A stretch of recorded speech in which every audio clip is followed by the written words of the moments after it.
All right, what's up guys? Welcome back to the channel. I teased this video a long time ago, and so it is well overdue at this point. This is going to be my racket reveal video.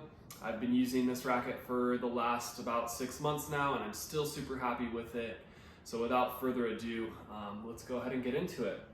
For the 2025 season and beyond, I'm going to be using the, I'm just kidding, that's my wife's. For the 2025 season and beyond, I'm going to be using the Babolat Pure Strike 16 by 19. So without further ado, let's go ahead and get into some on-court footage and some reasons why I made the change from the blade. So I think it's fair to say that the Pure Strike 98 16 by 19 is the most underrated frame on the market. It is, in a sense, the red-headed stepchild to the wildly popular Aero 98. In fact, it's so underrated that you can currently find it at a $50 discount compared to the Pure Aero 98 and the Pure Drive 98 on Tennis Warehouse. My particular strike is not just any Pure Strike 98, it's an under-spec one, which for me was key. One of my favorite rackets of all time was the second generation Pure Strike, also known as the Project 17 Pure Strike. I remember when that racket scored a 90 on Tennis Warehouse, which is something that's only been done a handful of times. I also remember that when I tried the successor, third generation Pure Strike, the magic had somehow disappeared from that racket for me, and I really couldn't figure out why. Fast forward to the release of this latest fourth generation, and I had to give it a go to see if the magic had returned. Sadly for me, the racket playtest was probably one of the most disappointing playtests of last year. You can take that with a grain of salt because I don't post a ton of reviews, and the reviews that I do post are hand-picked rackets that I feel like would be switchable for me. But of those rackets, this one wowed me the least. I tried to remain objective in my review, just highlighting its strengths and weaknesses, but the racket just wasn't for me. I mentioned in my review that I thought the biggest difference between this racket and the second generation that I love so much came down to a difference in swing weight, with the newest version coming in over 10 points higher than that second generation. That higher swing weight, in combination with the surprisingly high-powered nature of the frame, made it a little unwieldy and tough to find consistency with. I have pretty long swings and I like to take big cuts at the ball, so I was just having a little trouble consistently timing the ball and getting good depth control. It was problematic because if I was late, the ball would sail on me, and with the high swing weight, playing with heavy spin in order to increase margin for error was difficult as well.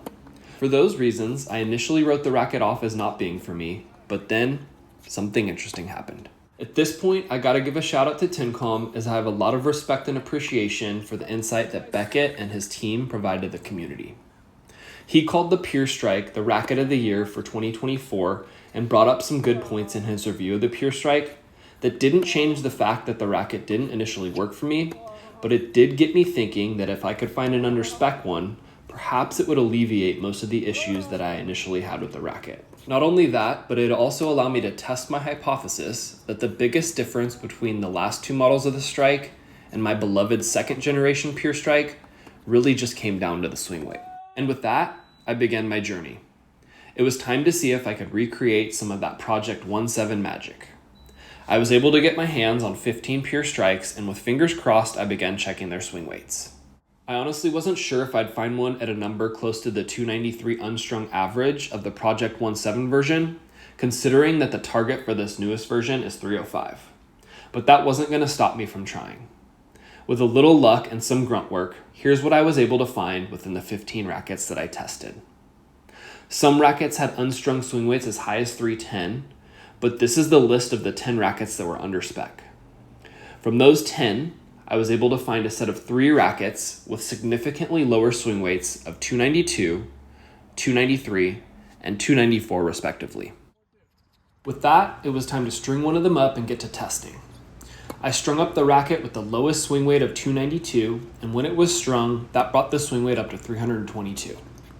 The racket felt good, but I did feel like it needed a little bit more static weight, so I added 4 grams to the butt of the racket, bringing the total static weight up to 305. That's basically the target weight for this racket. This also brought the balance to 31 centimeters, and this new spec kept the racket feeling nice and maneuverable, but added a bit of stability on my backhands, returns, and volleys. So I'm pleased to report that this project was a success, and I was able to find that Project 17 magic again. It's a great do-it-all frame, similar to the blade that I was using before, but with this setup compared to the blade, I'm getting a little bit more for free.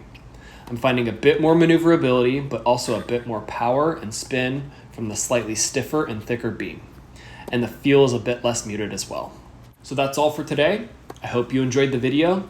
If you're looking to recreate that same Project 17 magic like me, Tennis Warehouse does offer a service where they'll go through a batch of rackets and try and find one at a specific spec for you.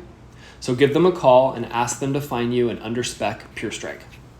Thanks for watching, and don't forget to embrace the grind.